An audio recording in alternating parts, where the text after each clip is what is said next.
Hello! I'm David Silver from Udacity, and this is the 6th lesson of the Udacity Self-Driving Car Engineer Nanodegree program. It's called Introduction to TensorFlow. This is the Introduction to TensorFlow lesson. Vincent Van Hoek, principal scientist at Google Brain, introduces you to deep learning and TensorFlow, Google's deep learning framework. This lesson builds heavily on Vincent's free deep learning course that he teaches at Udacity. You can check out that course at udacity.com. But while Vincent's course is fairly conceptual, we build on Vincent's course in this lesson with a lot of practical detail about how you actually perform and build and train deep neural networks using TensorFlow. So we start off with a quick introduction from Ryan and I about how deep learning fits into the world of self-driving cars. It turns out to be really important for doing things with cameras, particularly things like image classification, classifying what type of street sign you see, for instance. And then we dive into what deep learning is. You'll be a little familiar with this already if you're in the program, because we've gone through an introduction to neural networks lesson, and we've gone through the mini flow lesson where you build your own small deep learning framework. But this kind of reinforces what deep learning is and how it works. And then we dive into TensorFlow, which is Google's deep learning library. It's a professional industry standard library for building and training deep neural networks. It's what Google uses, although there are a number of other deep learning libraries out there that are also terrific. And we go through a hello world exercise in TensorFlow, just how do you do some very basic operations in TensorFlow.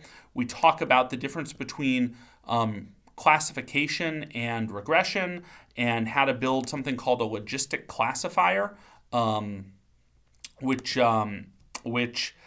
takes data and classifies it into one of several classes. And then we show you how to use some foundational building blocks of neural networks like activation functions and one-hot encoding for classification, and cross-entropy loss functions. And all of these are topics that by the time you get here you'll be familiar with already from some of the previous lessons. But in this lesson, we'll be showing you how to implement these functions in TensorFlow.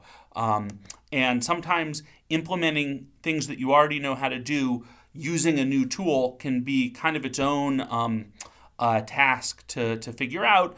And that's part of what we do in this lesson that goes beyond the free course you can take on Udacity, is showing you how to actually write the code to use TensorFlow to do classification tasks. And there are a lot of quizzes, just like this quiz in the classroom, that test your ability to perform operations in TensorFlow. And then once you submit the solution, you can see if you're right or wrong. And if you can't quite figure out how to solve the problem, you can click over and see an example of how we solved the particular quiz.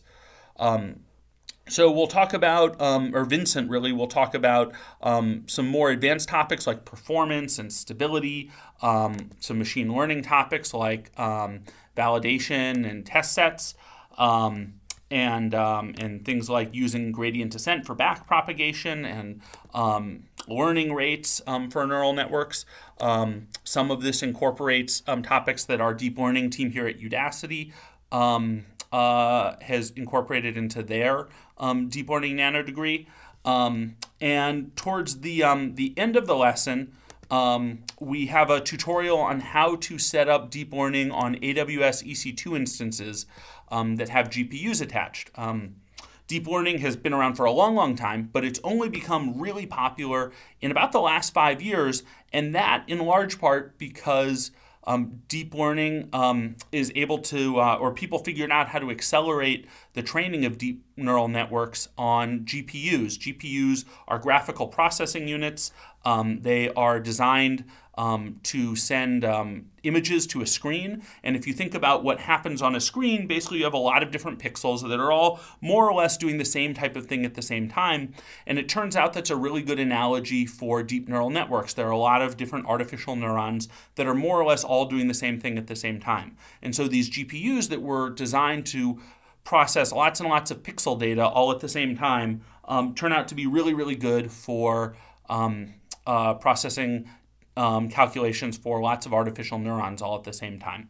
And if you have your own GPU and your own computer at home, you'll be able to accelerate the training of your neural networks at home on your local machine. But not everybody has their own GPU. They can be a little bit pricey. And if you don't, you can log on to Amazon Web Services and spin up a virtual server, or it's called an EC2 instance, an Elastic Compute Cloud instance that has a GPU attached, and we send you all the instructions for that. And as part of a student in the course, our partners at AWS Educate have provided free credits for you to run these AWS EC2 servers because they cost money. And you can use these instructions here to spin up that EC2 instance or an EC2 instance along with some software that we provide. And you'll find that your neural networks train a lot faster on a high-powered GPU than they do on your local CPU.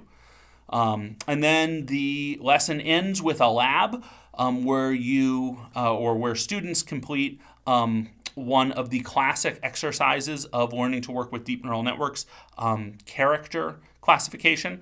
And so you'll build a neural network that classifies all of these different letters as an A. You can show it any of these letters, and the network will say, oh, that's an A. And the same thing with the letter B and C. And so you can send any random character to the network, and it will tell you what letter it is. And this is kind of one of the classic things that you learn to do with neural networks, and it's one of the first tasks that neural networks were ever used to do. Is in the late 90s. They were used, and still are today, but even way back in the late 90s, they were used for character recognition on things like postal mail and bank checks. So this is a great way to get started with deep neural networks.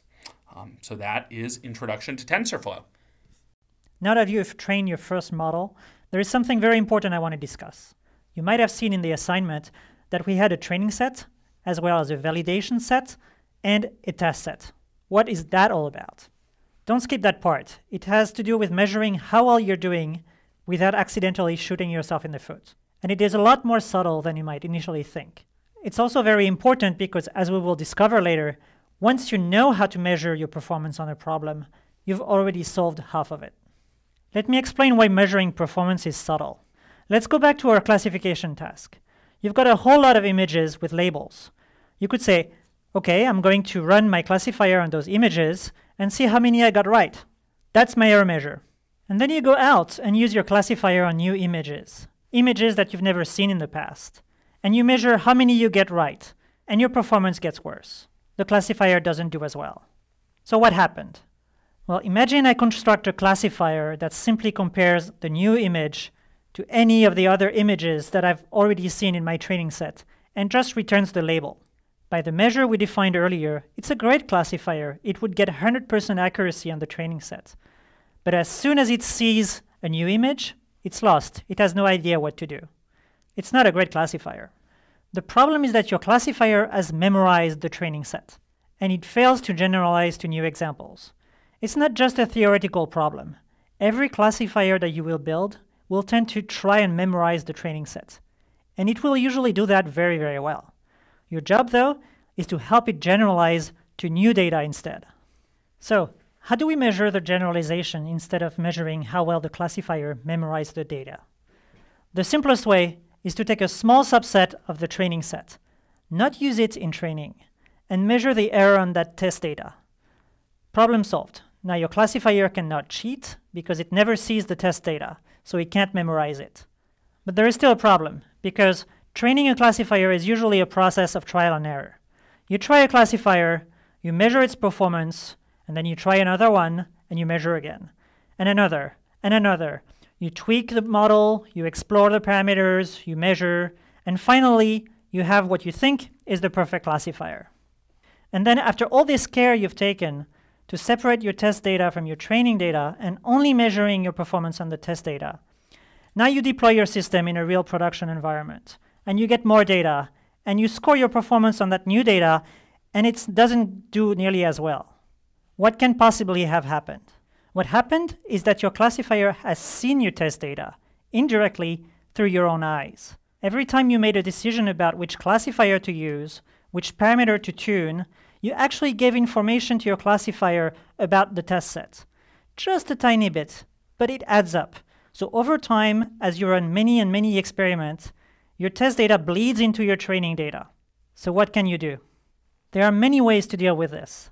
I'll give you the simplest one. Take another chunk of your training set and hide it under a rock. Never look at it until you've made your final decision.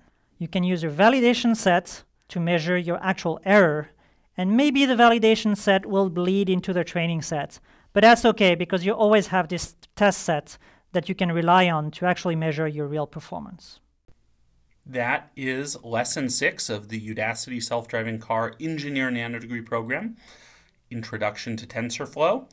And after you take this lesson, you'll be ready to use TensorFlow to train machine learning and deep learning models, and we'll build further on that to train even more sophisticated models to do things like work with image and camera data. So tune in next time to learn more about that. Bye-bye.